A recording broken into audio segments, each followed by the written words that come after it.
আসসালামু আলাইকুম। আজকে আমরা দেখব কিভাবে দই তৈরি হয়।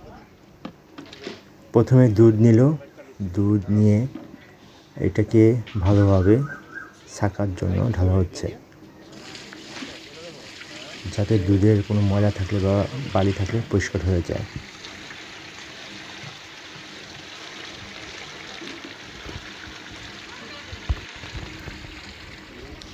তারপর চুলা জ্বালানো হলো, চুলা জ্বালিয়ে এটাকে গাঢ় করা হবে, দুধকে গাঢ় করা হবে।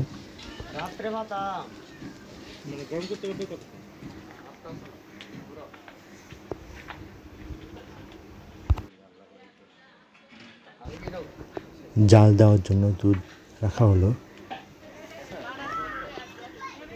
চাল দেওয়ার পরে হয়ে গেল। এখন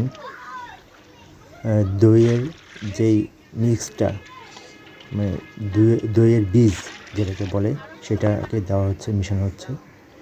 এখন এটা একটি কাপে ঢেলে দিলেই দই হয়ে যাবে।